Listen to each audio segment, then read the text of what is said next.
Hi this is Somdatt. ये जो मेरी वीडियो है ये 12th एंड लास्ट वीडियो है on the series of mid life crisis. इससे पहले मैं जो अपनी प्रीवियस 3 वीडियोस में 1 टू लेके 8 9 तक के सॉल्यूशंस बता चुका हूं to overcome mid life crisis and this is my last video जहां पे मैं 9 टू 18 तक के डिफरेंट सॉल्यूशंस बताऊंगा to overcome mid life crisis.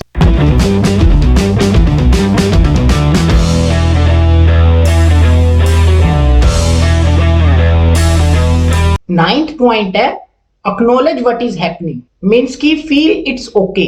अब देखने में बहुत ही छोटा सा लगेगा बट ये बहुत ही स्ट्रॉन्ग फिलोसफी है। आपको एक्सेप्ट करना पड़ेगा कि you are going through mid life crisis, but आपको ये भी एक्सेप्ट करना पड़ेगा this is a natural thing, this is a natural way, this is how nature plays with your biology. आपको समझना पड़ेगा कि कुछ टाइम के बाद जो आपकी लाइफ है या फिर आपकी जो बॉडी है वो उसकी मोर्टेलिटी है, उसने एक ना एक दिन डाई हो ही जाना है। तो इसको एक तरफ से ऐसे भयंकर तरीके से नहीं सोचना, इसको एक डीमन की तरह नहीं लेना कि किसी डीमन ने मेरे पे अटैक कर दिया, oh my god what is happening with me. Be natural. अगर आप जितना ज्यादा नेचुरल रहोगे ना उतना ज्यादा आप लाइफ को अच्छे से समझ पाओगे। तो this is a natural process. जितने भी नेगेटिव थॉट्स आपके माइंड में आ रहे हैं, जितनी भी सेल्फ डिस्ट्रक्टिव लूप चल रही है, जितने भी आपके इमोशंस, जो आपकी जो स्ट्रेंथ है वो कम हो रही है ना, उनको लेके आपकी बॉडी एक इमोशनल प्रोसेस जनरेट करती है। आपकी बॉडी अंदर से इंटरनली क्राई कर रही है, बट दैट इज नेचुरल। तो उस क्राई में खुद से आपकी बॉडी तो क्राई कर रही है, पर आपको साइकोलॉजिकली क्राई नहीं करना है। आपको stress, load, fear, anxiety, depression ये सब चीजें नहीं लेनी है। आपको समझना पड़ेगा। एक फिलोसफी होती है ना, अमोर फैटी, लव योर फेट। आपको अपने इस फेट से, अगर आपकी बॉडी या आपकी बॉडी बहुत जल्दी डिटोरिएट हो रही है, बहुत जल्दी आपका मसल मास लूज हो रहा है, तो होने दो, ये हो रहा है, this is a natural process. अब आपको ये थिंग एक्सेप्ट करने के बाद अब आप ये सोचो कि अब मैं क्या कर सकता हूँ, अब मैं इसे कैसे रीगेन कर सकता हूँ, अब मैं इसे इस जो अपनी क्या बोलते हैं डिटोरिएशन प्रोसेस है, अपनी डिकेइंग प्रोसेस है, इसको मैं कैसे स्लो डाउन कर सकता हूँ, ये सोचो। एक फिलोसफी है, छोटा सा मैं बताना चाहता हूँ आपको, मे बी आप इस वीडियो से रिलेट कर पाओ। वो ये है कि एक फिलोसफर ने कहा था I exist as I am and that is enough. ये एक सेल्फ कंटेम्प्ट की फिलोसफी है, मीन्स कि आप जैसे हो आप वैसे ही एग्जिस्ट कर रहे हो। आप जो करना चाहते हो लाइफ में आप वही एग्जैक्टली कर रहे हो। इससे ज्यादा क्या चाहिए यार। अब आप इतना कुछ सोचोगे कि क्या कहते हैं, नहीं, अगर आप चीजों को कंट्रोल करने पे लग जाओगे, नहीं मेरे को 35 में 20 का लगना है, मेरे को 35 में 20 के लोगों के साथ रेस दौड़नी है और उनसे जीतना है, तो it is not possible. May be in certain extreme conditions it is possible, but generally it is not possible. तो उस चीजों की तरफ नहीं जाना। जैसे आपने बहुत सारे लोग देखे होंगे जो एक एक महीने में 15-15 10-10 केजी वेट लॉस करते हैं, सेलिब्रिटी होते हैं, बहुत जल्दी वेट लॉस करते हैं, बहुत ही जल्दी जल्दी स्टीरॉइड लगाते हैं, दुनिया भर की उनके डाइट न्यूट्रिशंस होते हैं, उनके फिजियोथेरेपिस्ट होते हैं, उनके पास ट्रेनर्स होते हैं, बहुत तगड़ी टीम उनके पीछे वर्क कर रही होती है, और वो सब क्या करते हैं, अननेचुरल वे में वेट लॉस करते हैं, अननेचुरल वे में फैट लॉस करते हैं। तो उससे उनका तो चल जाता है बिकॉज वो बहुत ही तरीके से, बहुत ही स्ट्रेटेजिकली करते हैं।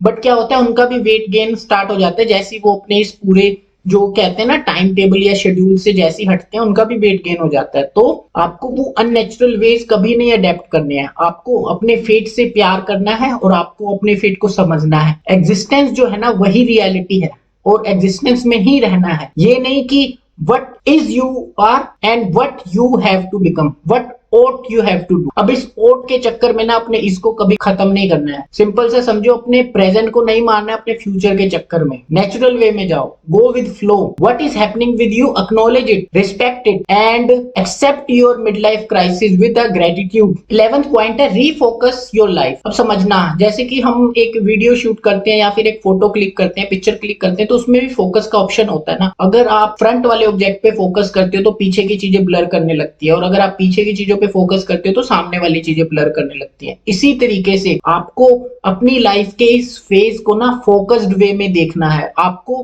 अवेयर होना है मिड लाइफ क्राइसिस से। आई नो कि आपकी लाइफ में इस टाइम पे बहुत ज्यादा नेगेटिव थॉट्स चल रहे होंगे, बहुत ज्यादा इमोशंस हैं जो कूद कूद कर बाहर आ रहे हैं, आपकी माइंड एक बहुत ही तगड़ी सेल्फ डिस्ट्रक्टिव लूप में चली जा रही है। I know, I understand that. वो भी आप समझो, आप क्या कर रहे हो कि आप अपने पास्ट में ही खो गए। आप अपने पास्ट के जो जो चीजें वर्क नहीं करी, जो जो चीजें आपके गोल में साथ नहीं दे रही थी, आप उनको देख के रो रहे हो। जो चीजें वर्कआउट नहीं करी, आप उनको सोच सोच के रो रहे हो। आप ये भी सोच रहे हो, आप अपने साथ अपने आप को अपने कलीग से कंपेयर कर रहे हो, अपने फ्रेंड से कंपेयर कर रहे हो। जो लोग आपके कॉलेज में थे आप उनसे कंपेयर कर रहे हो। आप सोच रहे हो वो इसके पास इतनी बड़ी कार है, मैं क्यों नहीं ले पाया, वो ये इस पोजीशन पे चला गया, मैं क्यों नहीं जा पाया, वो इसकी रिलेशनशिप इतनी अच्छी चल रही है, आई एम स्टिल सिंगल। बहुत सारी आपके माइंड में थॉट प्रोसेस आते हैं और ये सही है। बट इसके साथ साथ अगर आप एक चीज कर सकते हो वो भी करो, क्या कि अपने पास्ट के अचीवमेंट्स को भी याद करो। क्या होता है कि हमारा माइंड ना नेगेटिव चीजों को बहुत ज्यादा स्ट्रांगली रिमेंबर रखता है और नेगेटिव चीजों को बहुत ज्यादा सीरियसली लेता है। That is good, that is very good. But आप ट्राई करो अपनी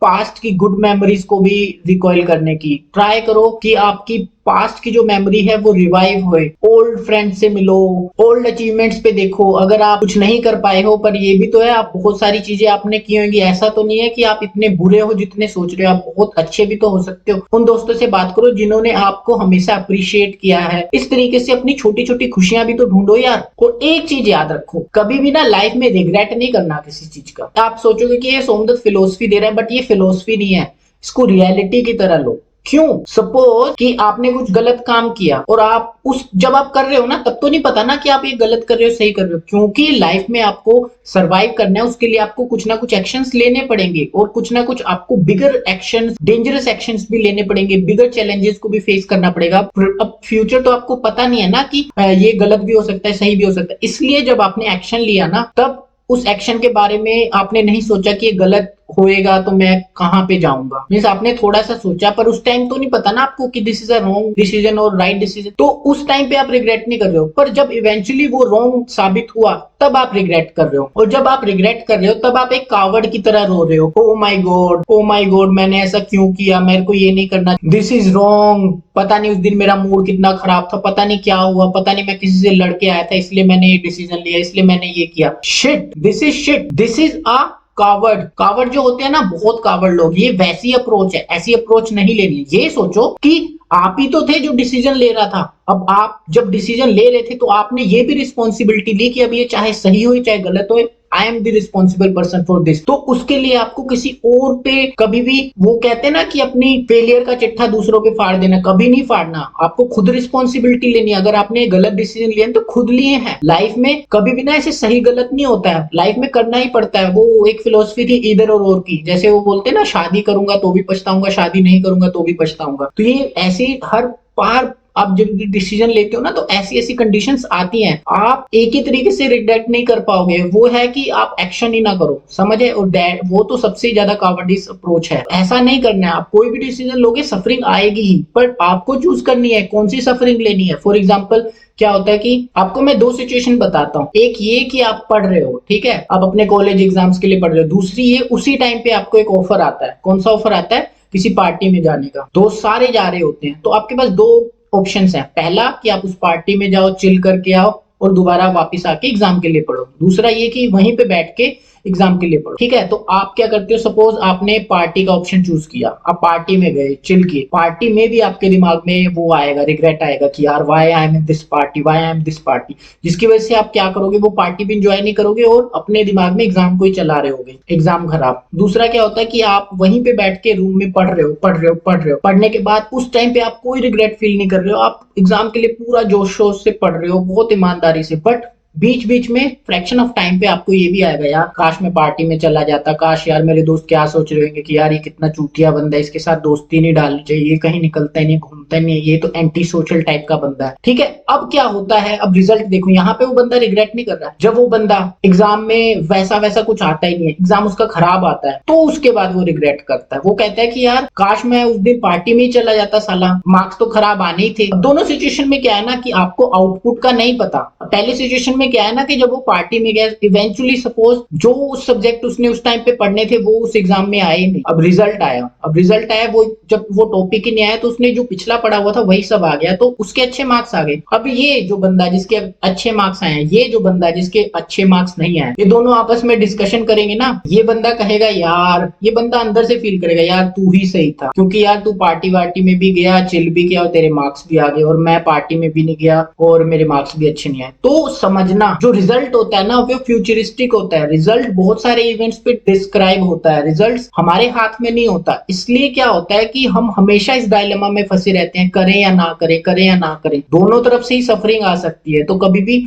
आपको कावर्डिस होके ये नहीं सोचना कि यार रिग्रेट नहीं लेना है। क्यों? क्योंकि आपने वो डिसीजन लिया तो रिस्पॉन्सिबल भी आप ही होने चाहिए उस डिसीजन के लिए, और कोई नहीं होना चाहिए। 12th पॉइंट है इंटॉक्सिकेशन। इंटॉक्सिकेशन कभी करना ही नहीं है, समझना ध्यान से। ड्रग्स हो गई, सिगरेट्स हो गई, और बहुत सारे सब्सटेंसेस होते हैं, जैसे आपको पता है वीड होता है या फिर छोटी छोटी ड्रग्स होती हैं, बहुत सारे तरीके के इंटॉक्सिकेशन के जरिए होते हैं हमारी लाइफ में। ये नहीं करना है प्लीज, ये मैं ट्रूली बोल रहा हूँ, आपको अंदर से बोल रहा हूँ, ये कभी नहीं करना है। इसके पीछे ऐसा नहीं है कि जो लोग बोलते हैं, सोसाइटी बोलते हैं दारू खराब है, सिगरेट खराब है, इसलिए मैं बोल रहा हूँ, नहीं, इसके पीछे बहुत तगड़ी फिलोसफी है, इसके पीछे बहुत तगड़ी साइकोलॉजी है। और मैं आपको ये भी नहीं बोल रहा हूँ कि कंप्लीटली आपको नहीं करना, ये सब चीजें नहीं करनी है, आप कर सकते हो, बहुत ही कम अमाउंट में कर सकते हो। और आपको ये भी देखना है कि how much strong you are, how much psychologically strong you are, कि आप इन चीजों को कैसे ले सकते हो अपनी लाइफ में। कोई लोग होते हैं कि कम दारू पी के या फिर कम स्मोकिंग करके बहुत अच्छी प्रोडक्टिविटी ले आते हैं, कुछ लोग होते हैं बहुत पीने के बाद भी अच्छे प्रोडक्टिव होते हैं। लेकिन मैक्सिमम केसेस में क्या होता है ना कि ये प्रोडक्टिविटी नहीं आती है, डिस्ट्रक्शन सा आ जाता है, सेल्फ डिस्ट्रक्शन सा आ जाता है। तो मैं ट्राई यही करना है आप अपनी लाइफ में कि इंटॉक्सिकेशन वाली जो जितने भी सब्सटेंसेस हैं इनसे बहुत दूर रहना है। पहला रीजन तो ये है कि जो दारू होती है, विस्की, रम, टकीला, ये सब जो भी चीजें होती है ना, ये आपके पेन को नम करती हैं, ये आपको फॉरगेटफुलनेस वाली स्टेज में ले जाती हैं कि आपकी कुछ स्ट्रेस है, वो स्ट्रेस को टेम्पररी टाइम के लिए भुला देते हैं, लेकिन उसका लॉन्ग टाइम इफेक्ट जरूर होता है। वो अगले दिन फिर आती है, अगले दिन फिर आती है, तो उससे प्रॉब्लम सोल्व नहीं होती है। इससे क्या होता है, प्रॉब्लम जस्ट थोड़ी देर के लिए वो हो जाती है, डिले हो जाती है, और कुछ नहीं होता। इसी तरीके से सिगरेट और जो अदर ड्रग्स होती है ना, ये क्या करती है, ये आपको हैबिचुअल बना देती हैं। आप फ्रेंड सर्कल बना लेते हो जहां पे हमेशा दारू ही चलती है, हमेशा सिगरेट ही चलती है, तो आपको मजबूरन उस सर्कल में फिर दोबारा जब पार्टी होती है, फिर दोबारा उसके बाद दोबारा होती है, तो आप हमेशा उस चीज में घुसते चले जाते हो। बहुत ही तगड़ा दलदल है, इससे बच के रहना हमेशा। ये जो इंटॉक्सिकेशन है ना, इसका एक बहुत तगड़ा पैटर्न है, इसकी लत ऐसी लगती है ना कि आप इस कभी पैटर्न से, इस जाल से कभी निकल नहीं पाते हो। और इन सब चीजों से ना सबसे बड़ी बात तो ये होती है ना कि ये आपकी रिलेशनशिप, आपके पार्टनर को और आपके फैमिली मेंबर्स को आपसे दूर कर देती हैं। अगर आप रोज दारू पी के जा रहे हो, रोज आप सिगरेट कर रहे हो, रोज ये सब चीजें कर रहे हो ना, जो भी लोग आपको प्यार करते हैं, जो भी लोग आपकी रिस्पेक्ट करते हैं, वो आपकी रिस्पेक्ट करना बंद कर देते हैं। जो भी लोग आपको बहुत ही अच्छा इंसान मानते हैं ना, तो वो भी आपको मानना बंद कर देते हैं, क्योंकि आप जब ये इंटॉक्सिकेशन करके उनसे कन्वर्सेशन करोगे, करके उनको फोन करोगे, करके कुछ भी चीजें उनके साथ करोगे ना, तो they feel you are a miserable person and you need a doctor. 13th है, think twice before making any big purchases. अब इसको समझना, मैंने पहले भी आपको बोला था कि मैंने आपको पहले भी बताया था कि ज्यादा से ज्यादा खर्चा करो, बट यहाँ पे मैं क्या बोल रहा हूँ कि आपको बिग परचेजेस नहीं करने, आपको कोई फरारी नहीं लेनी, आपको कोई बहुत बड़ी कार नहीं लेनी है, डिपेंड्स अपॉन योर बजट। मतलब कि आपको आउट ऑफ बजट नहीं जाना, जितनी औकात है ना उतना खर्चा आप कर सकते हो। ये नहीं कि आप लोन लेके और इंश्योरेंस वगैरह जो भी आप, या फिर अपनी प्रॉपर्टीज बेच के आप बहुत बड़े बड़े खर्चे करो, नहीं। वैसी जो हैप्पीनेस होती है ना, वो आपको और ज्यादा डेप्थ में डाल देगी, तो आपको वैसे खर्चे कभी नहीं करने। कुछ लोग जो इन चीजों को अफोर्ड नहीं कर सकते ना, उनको तो 3 बार, 4 बार, 5 बार सोचना चाहिए कि ऐसा ना करूं।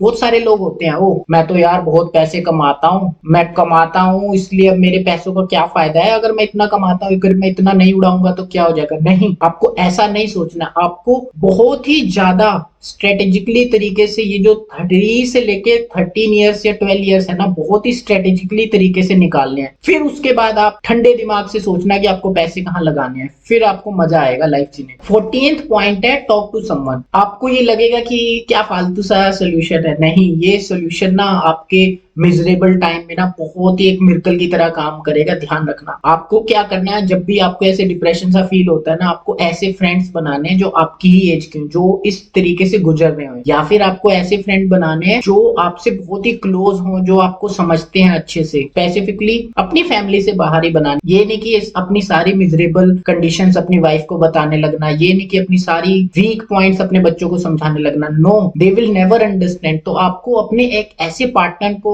पकड़ना है जो आपकी इन सारी बातों को इमोशनली, जो होता है ना गुड लिसनर, ऐसे टाइप के आदमी को पकड़ना है जो आपकी हर एक बात को अच्छे से समझता हो। अब वो सोल्यूशन को या क्या देता है और आप उसे लेते हो या नहीं लेते हो, that is a different thing, but आपको कोई सुनने वाला है ना, तो ये बहुत बड़ी बात है। जैसे कि फॉर एग्जाम्पल थेरेपिस्ट होता है, साइकोलॉजिस्ट होता है, और लाइफ कोच होता है, काउंसलर होता है, और फिजियोलॉजिस्ट होता है, बहुत सारे लोग होते हैं। ये सब प्रोफेशनल होते हैं जो आपको टॉकिंग थेरेपी देते हैं, जो या फिर मेंटर भी होते हैं, या फिर कुछ लोगों के टीचर्स होते थे उसके टाइम पे, मे बी वो अभी ओल्ड हो गए होंगे, बट वो फिर भी आपके कांटेक्ट में होते हैं। आप उनसे एडवाइस लो, उनसे पूछो, और जब भी ना आपको ये अपनी प्रॉब्लम्स बतानी है ना, कभी भी अशेम्ड फील नहीं करना है, कभी भी ये नहीं सोचना है कि मैं ऐसा बताऊंगा तो क्या होएगा, ये क्या सोचेगा कि मैं कितना गिरा हुआ इंसान, कुछ भी प्रॉब्लम हो सकती है, ऐसा कभी नहीं सोचना है। ऑनेस्ट रहना है लोगों के साथ। कुछ लोग पता है क्या कहते हैं, अपने फ्रेंड की कहानी बना के बताने लगते हैं किसी को कि देखो सर ऐसे है, मेरा एक फ्रेंड है, उसका किसी के साथ अफेयर है और उसकी वाइफ ऐसे है, या फिर ये वो फलाना XYZ स्टोरी बना देते हैं। अब वो फंस गया, वो उसके लिए भी कुछ नहीं कर सकता अपनी वाइफ के लिए, ऐसे ऐसी कुछ कहानी बनाते हैं ना, ऐसा कभी नहीं करना है। हिम्मत रखनी है, करेज रखनी है, अपने आप को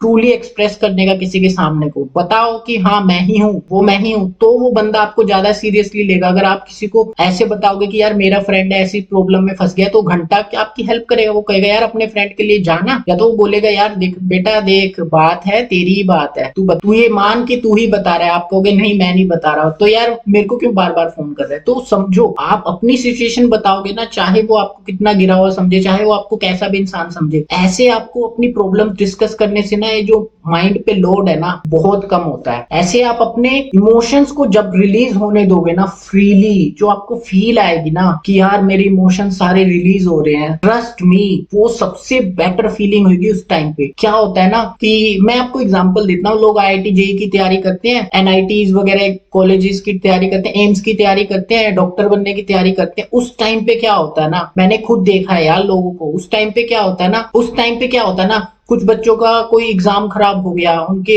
प्रिपरेशन में, कोचिंग में जो एग्जाम्स होते हैं वो खराब हो जाते हैं, या फिर उनका मेन IIT JEE का या फिर एम्स का जो भी एग्जाम्स होते हैं ना टफ वो खराब हो जाते हैं ना, दे गो इन अ वेरी डीप डिप्रेशन। क्यों? क्योंकि ना उन्हें वो बता ही नहीं सकते हैं घर से, तो वो ये बोल के निकले होते हैं कि देखना मैं तो सब करके आऊंगा, मैं तो IIT JEE को ऐसे निकाल के जाऊंगा, मैं तो डॉक्टर बन के आऊंगा, ये वो फलाना डिमांड, ऐसे मतलब बोल के आते हैं चोर में। और जितने दोस्त होते हैं ना उनको तो वो तुच्छ समझते हैं जो उनके वहीं पे रहते हैं। सपोज कोई बंदा कोटा गया या दिल्ली गया कोचिंग के लिए, तो अपने दोस्तों को तो पहले ही वो अबे साइड हो निकल, तू कुछ नहीं कर पाएगा, मैं हूं ना, मैं जा रहा हूँ वहां पे, देखना मैं तेरा बाप बन के आऊंगा, मैं तेरा बाप, ये एटीट्यूड से जाते हैं लोग। वहां पे क्या होता है, वहां पे जो उनका कॉन्फिडेंस होता है लूज हो जाता है, उनका एग्जाम किसी XYZ कंडीशंस की वजह से खराब हो जाता है। So many things for your failure. Success मिलती है बट फेलियर बहुत सारे तरीकों से आ सकता है। आपकी तबीयत खराब हो गई थी, आपका मेंटल पीस नहीं था उस दिन, आप उस रात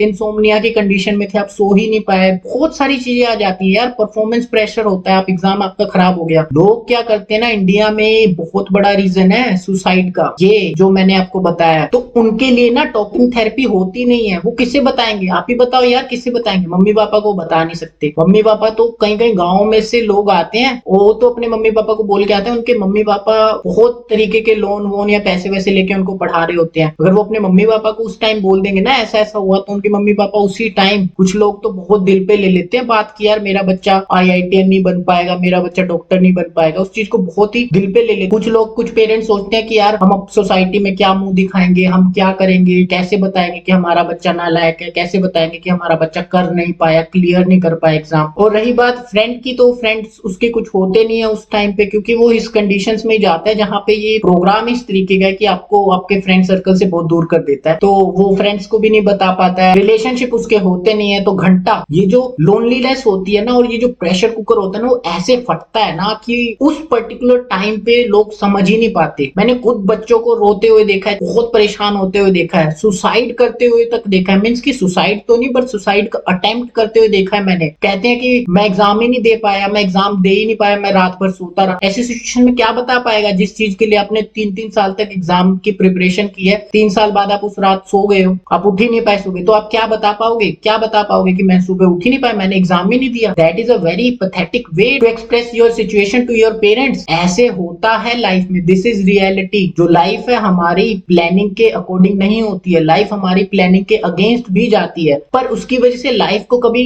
फिनिश नहीं किया जाता। तो आप समझो, आपको ये टॉकिंग थेरेपी, बहुत सारे लोग होते हैं बहुत बड़े बड़े ड्रीम्स लेके आगे निकलते हैं, तो आपको उस रास्ते में ना आपके जो फ्रेंड्स हैं, जो आपको संभालते हैं, जो आपको गिरने से उठाते हैं, गिरने के बाद जब आप गिर जाते हो तो आपको उठाते हैं, आपको समझाते हैं, देख भाई ऐसे ऐसे होता है। या कुछ लोग होते हैं जो आपको मोटिवेशन देते हैं, कहते हैं यार तू तो शेर है, तू तो कर देगा, तूने ये कर रखा है लाइफ में, तू ये नहीं कर सकता क्या? ऐसे ऐसे लोग होते हैं, और ऐसे ऐसे लोगों को ना आप एक तरीके से समझो ये हमारी लाइफ में गिफ्ट होते हैं। इनको अपने साथ रखना, ये पैसे से बहुत ज्यादा वैल्यूएबल होते हैं, ये आपके टाइम से बहुत ज्यादा वैल्यूएबल होते हैं, इनको हमेशा अपने साथ लेके चलना है। इट्स नॉट बिकॉज कि ये आपकी हेल्प करेंगे, आपको उस टॉकिंग थेरेपी के टाइम पे आपकी हेल्प करेंगे, नो। इनकी बहुत सारी वैल्यू है आपकी पूरी लाइफ में। मतलब के लिए मत रखना, समझ रहे हो, कि मैं जब वीक पड़ जाता हूँ तो ही मैं इनसे बात करता हूँ, नहीं, इनको एक एज अपना ट्रू कंपेनियन बना के चलना है। 15th पॉइंट है थिंक अपग्रेडेड। अब समझना, अब जैसे अपग्रेडेड होता है ना, ये नहीं कि जैसे मोबाइल में सॉफ्टवेयर अपग्रेड होते हैं, ये वैसा नहीं है। ये नहीं कि आपका पुराना सॉफ्टवेयर चला ही गया है और अब नया सॉफ्टवेयर आ गया, उसमें थोड़ी सी इंप्रूवमेंट हो गई और आप नए हो गए, ऐसा नहीं है। थिंकिंग अपग्रेडेड का मीन्स है कि आपको ना अपना नजरिया बदलना है, और नजरिया पॉजिटिव वे में बदलना है। नजरिया ऐसा बदलना है कि यार I am the new person now, अब मेरे को लाइफ कैसे डील करनी है, अब मेरे को कैसे इस प्रॉब्लम्स को सोल्व करना है। इस तरीके से आपको अपने आप को थिंक अपग्रेडेड समझना है। आपको जो अपने पुराने मेथड्स है ना, जो आपने पुराने सेम टाइम के इवेंट्स आते थे और वहां पे सोल्व करते थे, यहाँ पे अब ऐसे नहीं करना है, क्योंकि पुराने मेथड्स जो आपके थे वो पुराने टाइम पे चल सकते थे, 20-22 की एज में चल सकते थे, अभी नहीं चल सकते। फॉर एग्जाम्पल कि 20-22 की एज में जब आप किसी प्रॉब्लम में आते थे तो आप अपनी मम्मी डैडी को फोन कर लिया और अपने चाचा ताया को किसी को फोन कर लिया और उनसे अपनी प्रॉब्लम डिस्कस कर लिया और उन्होंने सोल्यूशन भी बता दिया, हो गया। या फिर आप 12th क्लास में थे, 13th क्लास में थे, आपको कुछ प्रॉब्लम सोल्व नहीं हो रही है, कुछ एग्जाम आ रहा है और आपको उसका फियर एंजाइटी है, तो आपने किसी अपने बड़े भैया को जो उस एग्जाम्स में या जो उस फील्ड में है, तो आपने उन्हें बताया और उन्होंने आपको अच्छे से बता दिया कि अच्छा देख बेटा ऐसे होता है, मैं भी उस फेज से गुजर चुका हूँ, ठीक है। लेकिन अब क्या है ना, अब आपको नए वेज ढूंढने हैं। क्यों? क्योंकि अब आप 35 और 40 के हो गए और अब आप अपने मॉम डैड को फोन करके कहोगे मम्मी पापा मैं ऐसी ऐसी प्रॉब्लम से गुजर रहा हूँ। Maybe your mom and dad is not there, maybe your mom and dad are not able to solve your present time situation, क्योंकि उनके टाइम पे सपोज आप अपनी वाइफ की बात कर रहे हो, तो उनके टाइम पे उनकी वाइफ वर्किंग नहीं थी, आपके टाइम पे आपकी वाइफ वर्किंग है। आपकी वाइफ की थिंकिंग बहुत चेंज हो चुकी है। अगर वही चीज आप अपने पापा से उनके वाइफ के रिगार्डिंग पूछोगे तो वो क्या बता पाएंगे यार, क्या बता पाएंगे, आप ही सोचो। तो आपकी सारी सिचुएशंस अलग हो चुकी है। अब यहाँ पे आप ही को एक लीडर की तरह, आप ही को अपने गाइड बन के आगे चलना है। अब क्या है कि आपको अपग्रेडेड फील होने के लिए ना, आपको अपनी प्रॉब्लम्स की जितनी भी सिचुएशंस हैं और आपको प्रॉब्लम सोल्व करने के लिए ना हमेशा क्रिएटिव वे में आगे आना है। ये नहीं कि वही पुराने मेथड्स लगाए जा रहे हो, वही पुराने मेथड्स नहीं। अब आपके पास बहुत सारे सॉल्यूशंस हैं, अब आपके पास यूट्यूब है, अब आपके पास गूगल है, जहां पे आप कुछ भी सर्च करके किसी भी प्रॉब्लम का सॉल्यूशन एग्जैक्टली तो नहीं ढूंढ सकते बट थोड़े से वेज ढूंढ सकते हो। आपके पास डिफरेंट ब्लॉग्स हैं जहां पे आप पढ़ सकते हो, बुक्स हैं बहुत सारी आ गई हैं मार्केट में, पीडीएफ आ चुकी है, तो आप उनसे भी थोड़ा सा हेल्प ले सकते हो यार। समझो ऐसा नहीं है कि सॉल्यूशन एग्जिस्ट नहीं करता है, ट्रस्ट मी, हमारी सेंसेस के पास इतनी ताकत है कि हर एक चीज का वो सॉल्यूशन निकाल सकती है। I am talking about senses not mind, ध्यान रखना। तो अपनी सेंसेस को नेचुरल वे में एक्सप्रेस होने दो और पकड़ो उन्हें कि वो क्या सॉल्यूशन लेके आती हैं, ठीक है। 16th पॉइंट है टर्न बैक टू योर 5 की रिलेशनशिप्स। अब आप समझना की रिलेशनशिप्स क्या होते हैं। ये रिलेशनशिप्स ऐसे होते हैं ना जो हमेशा आपके साथ ही होते हैं, आपको बस उनके पास जाना है दोबारा से, आपको उनके साथ ना अपना कनेक्शन बनाना है। क्या होता है कि हम अपनी लाइफ में अपने करियर में इतने बिजी हो जाते हैं, इतने बिजी हो जाते हैं कि हम ये जो अपने 5 रिलेशनशिप है ना उन्हें भूल जाते हैं, बिल्कुल ही इग्नोर मारते रहते हैं अपनी लाइफ। अब समझना वो क्या क्या होते हैं। पहला की रिलेशन है हमारी बॉडी के साथ। समझना मैंने इसको ना फर्स्ट प्रेफरेंस दी है। मेरी ये पूरी वीडियो, आप ये पूरा सीरीज, जितनी भी सीरीज है ना सारी पढ़ लो, सारी समझ लो, लेकिन ये जो मेरा फर्स्ट है ना ये सबसे ही बड़ी प्रेफरेंस पे है। अगर आपने इसको समझ लिया ना आपने आधे से ज्यादा प्रॉब्लम सोल्व आउट कर दी, आपने आधे से ज्यादा प्रॉब्लम सोल्व कर दी है। वो ये है कि आपको अपनी बॉडी को समझना पड़ेगा। आपकी बॉडी के पास इतना विजडम है ना, इतना विजडम है कि आपके माइंड के पास भी इतना विजडम नहीं है। आपकी बॉडी इतनी एनर्जेटिक हो सकती है, आपकी बॉडी आपके हर एक प्रॉब्लम को सोल्व कर सकती है with the use of mind. ये नहीं कि आपको ना हमेशा अपनी बॉडी को प्रेफरेंस देनी है और अपनी बॉडी को ड्राइविंग सीट पे रखना है और अपने माइंड को पीछे वाला बताता रहेगा। जब आपको उसकी जरूरत पड़ेगी ना, सर यहाँ मुड़ लो यहाँ मुड़ लो, तभी उसको यूज करना है। बॉडी को ही रखोगे ना तो बहुत नेचुरल वे है, इससे बहुत ज्यादा सोल्यूशन हो सकते हैं। तो फर्स्ट ये है कि बॉडी को की फिटनेस वगैरह चेक कराना, टाइम टू टाइम चेक कराते रहना कि आपकी बॉडी फिजिकली वर्क कर रही है, एफिशिएंटली वर्क कर रही है नहीं। आप अपना मेटाबॉलिज्म ठीक करने पे ध्यान दो। बहुत सारी एक्सरसाइजेस हैं, आप सर्च कर सकते हो गूगल पे, आप अपने मेटाबॉलिज्म क्या होता है ये भी सर्च कर सकते हो। तो अपने मेटाबॉलिज्म को पकड़ो। आपकी बॉडी को बहुत ज्यादा एनर्जी प्रोड्यूस करने की जरूरत है और आप वो अगर वो करेगी ना तो आप बहुत ही अच्छा फील करोगे। आप अपने गट बायोम को ठीक करो। बहुत सारी इसके लिए भी टेबलेट्स होती हैं और इसके भी बहुत सारे सॉल्यूशंस होते हैं। आप अपने गट बायोम को ठीक रखो, वहां का जितना भी बैक्टीरिया की जितनी भी पॉपुलेशन है वो भी आप ठीक कर सकते हो। आप अपने लिवर को ठीक कर सकते हो, आप अपने कोलेस्ट्रॉल लेवल को ठीक कर सकते हो, आप अपने ब्लड प्रेशर को ठीक कर सकते हो। अगर आपकी बॉडी में कहीं पे ट्यूमर बन रहा है, आप चेकअप करवाना है यार, इस सब चीजों का चेकअप करवाना। अगर आपकी बॉडी में कहीं पे ट्यूमर बन रहा है या फिर आपको कोई बिग और स्मॉल डिसीज है, आप उसी टाइम पे ठीक करवा लो यार। ये नहीं कि आप सोचोगे अरे कभी टाइम मिलेगा तो मैं ठीक करवाऊंगा, नहीं। अगर आपकी आईज कोई सर्जरी चाहती है तो अपनी आई सर्जरी ठीक करवाओ। अपना बॉडी फैट परसेंटेज चेक करो, बॉडी मास परसेंटेज चेक करो, अपना कोलेस्ट्रॉल चेक करो। इन सब चीजों को इग्नोर मत करो। जितना जल्दी हो सके, जैसे ही आपने सपोज कर आप अपने 35 में आए हो ना, जितना जल्दी हो सके ना, वो कहते हैं ना कि जैसे सपोज आपने एक कार खरीदी है, चल रही है चल रही है चल रही है, आपने अब वो रुक रुक के खड़क खड़क के चल रही है, तो आपने रिपेयर कराना नहीं है, चलाई जाना है। ऐसा नहीं करना। अपनी बॉडी को ना बहुत अच्छे तरीके से वर्शिप करना है और अपनी बॉडी को इन सारी चीजों का ना, जैसे ही आपको कुछ डिसीज कंडीशन लगे ना अपनी बॉडी में, उसे फटाक से ठीक करवाओ यार। जितने पैसे लगते हैं लोगों, क्योंकि ना आपकी बॉडी से ऊपर कुछ नहीं है, आप उन्हें ठीक कराओ और फिर ये आपको बहुत अच्छे रिजल्ट देगी और आपको लंबे ड्यूरेशन तक आपका साथ देगी। कुछ छोटे छोटे सप्लीमेंट्स होते हैं जैसे कि फैट बर्निंग के भी होते हैं, वाइटामिन होते हैं, बायोटीन होता है, DH3 ब्रोकर होता है जो आपके हेयर ग्रोथ में हेल्प करता है, और क्या कैल्शियम होता है, इम्यूनिटी बूस्टर्स होते हैं, लिवर के टॉनिक होते हैं, आई ड्रॉप्स होते हैं। बहुत ही ज्यादा आपके स्टेमिना को बढ़ाने के लिए नेचुरल वे, मतलब ये जो वो हैं जो प्रकृति से बनते हैं। Try to purchase most of the things which are extracted from natural ways. आप उन्हें ट्राई करो और ट्रस्ट में जितनी भी आपने स्पेंडिंग की है ना, ये ज्यादा से ज्यादा मेरे हिसाब से 1-2 लाख के अंदर हो जाएगी अगर पूरी सर्जरी ऑपरेशन वगैरह की बात करूं। या फिर अगर छोटी छोटी अगर ये चीजें करोगे तो मंथली आपका मे बी, जो मैंने छोटे छोटे सप्लीमेंट्स की बात की है, वो मंथली आपका 1 या 2 हजार रुपए में मंथली हो जाएगा। This is not a very costly thing. अगर आप ये सब चीजें करोगे ना तो ट्रस्ट मी आपको ये सारी चीजें वर्थ लगेंगी। सेकंड की रिलेशनशिप है वो है आपका माइंड। उसको आप कैसे ठीक कर सकते हो मैंने आपको बताया। अपने माइंड को एक, आपका जो होता है ना सबकॉन्शियस माइंड, वो हमेशा कुछ ना कुछ टॉकिंग जैसे होता है ना, टॉकिंग ब्रेन टॉकिंग माइंड बोलते हैं, वो उस तरीके का होता है। हमेशा बोलता रहता है, हमेशा बोलता रहता है, नेगेटिव पॉजिटिव कुछ भी हो सकता है, बट हमेशा बोलता रहता है। और जब वो नेगेटिव हो जाता है, डिप्रेशन में आ जाता है, तो बहुत तगड़ी सेल्फ डिस्ट्रक्टिव लूप चला देता है। तो क्या करना है, टॉकिंग थेरेपी लेनी है। कुछ बुक्स आप ढूंढ सकते हो जो कि आप अपने जॉब से आने के बाद 1-2 घंटा रात को सोने से पहले आप पढ़ सकते हो। कुछ बहुत सारे लेक्चर्स होते हैं, बहुत सारी वीडियोस होती हैं जो कि इंफॉर्मेटिव, जो आपका इंटरेस्ट है वही करना है। मैं ये नहीं बोल रहा हूँ कि जो मैं बोल रहा हूँ वही करना है, नहीं।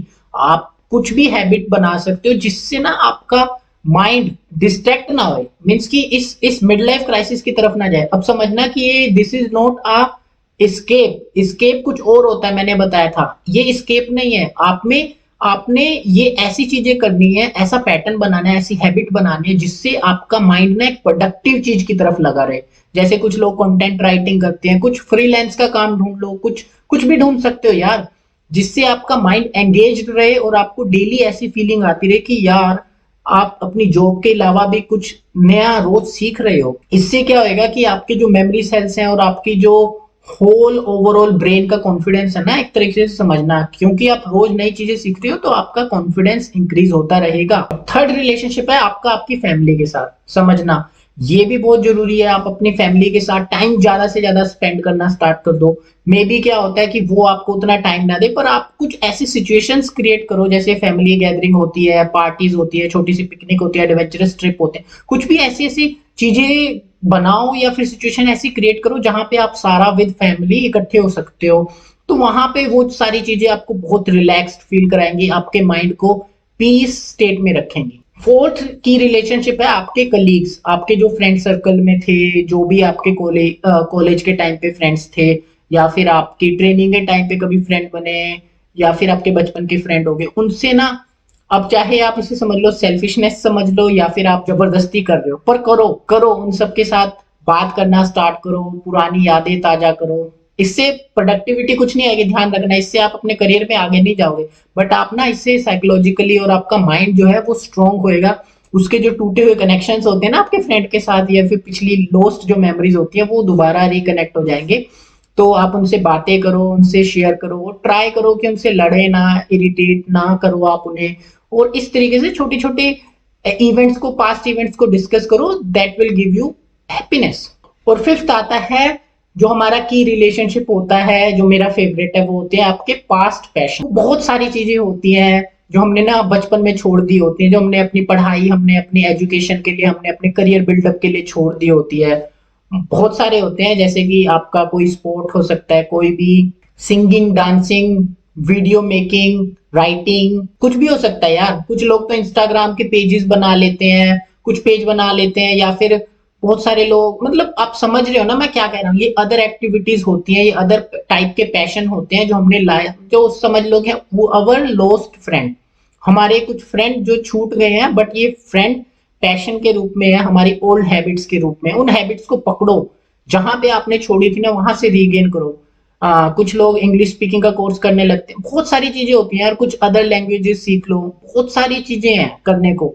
आप करोगे और आप देखोगे कि यार कितना मजा आता है। डांसिंग क्लासेस ज्वाइन करो, थिएटर ज्वाइन करो, कुछ ऐसी चीजें, अलग सी चीजें जो आपने कभी सोची हो ना कि मैं कभी करूंगा लाइफ में, वैसी चीजों को पकड़ो, देखना फिर आपके कितने ज्यादा अंदर से हैप्पीनेस आएगी। 17th है रिक्रिएशन की। और हैबिट्स होती हैं, कुछ चीजें होती हैं जिससे आप ना थोड़ा सा रिक्रिएशन करते हो अपने लाइफ में, तो वैसी चीजों को पकड़ो। जैसे कि रिलीजियस बुक्स भी होती हैं, स्पेसिफिकली मैं रिलीजियस बुक्स को रिकमेंड नहीं करूंगा, बट बहुत कुछ लोग होते हैं जो कुछ कर ही नहीं पाएंगे यार, जो मतलब कि ऐसे समझ लो कि वो, और कुछ चीजें अगर मैं किसी को, सपोज करो मैं किसी को रिकमेंड करता हूँ जाके इंग्लिश वीडियोस देखो, सपोज करो मैं किसी को रिकमेंड करता हूँ जाके बहुत ही अच्छी अच्छी, बहुत ही इंटेलेक्चुअल हॉलीवुड मूवीज देखो, उनका इंटरेस्ट नहीं है, नहीं करेंगे। मैं बोलता हूँ कि ऐसे ऐसे ब्लॉग पढ़ो, ऐसे ऐसे लेक्चर्स देखो, बहुत ही हाईली इंटेलेक्चुअल टास्क मैं उन्हें बता दूंगा, वो नहीं करेंगे। तो उनके लिए मैं बताना चाहता हूँ इजी मेथड्स भी हैं जो आपके माइंड, पीस ऑफ माइंड रखेंगे। योगा करना भी इजी होता है, ऐसे नहीं है कि अब सारे योगा वाले लोग मेरे पीछे पड़ जाए कि यार दिस इज, यार तू क्या बता रहा है, ऐसा नहीं है, बट ये है कि it is a very simple small routine. Mindfulness के लिए होता है, योगा होता है, मेडिटेशन होती है, प्रेयर्स भी होती हैं, प्रेयर्स भी one of the kind of. अब मैं आपको ये बताना चाहता हूँ कि मैं अपनी ऑडियंस को तो रिलीजियस टेक्स्ट कभी भी फॉलो करने के लिए नहीं कहूंगा, लेकिन कुछ लोग होते हैं जो इसमें बहुत ही ज्यादा पीस पाते हैं, तो उन बिल्कुल एक स्मॉल फ्रैक्शन ऑफ टाइप के लोग होते हैं जो मैं रिकमेंड करना चाहता हूं। तो आप रिलीजियस टेक्स्ट पढ़ सकते हो, आप अपनी, आप प्रेयर का भी, आप प्रेयर्स का भी सहारा ले सकते हो, but these things are not require. But ये होता है ना, थोड़ी सी पीस ऑफ माइंड के लिए आप कर सकते हो, ये उनके लिए जो बहुत ही ज्यादा ना, बहुत ही ज्यादा और अदर वेज में एंगेज ही नहीं हो सकते, और सारे वेज उन्हें करने बहुत ही चैलेंजेस लग सकते हैं, बहुत ही ज्यादा मुश्किल लग सकते हैं कि यार इस सोमदत्त ने क्या बता दिया। तो ये सब उनके लिए है। मेडिटेशन कैंप होते हैं बहुत सारे, जो बुद्धिस्ट लोग होते हैं वो बहुत ही अच्छे तरीके से माइंड कंट्रोलिंग टेक्निक्स बताते हैं।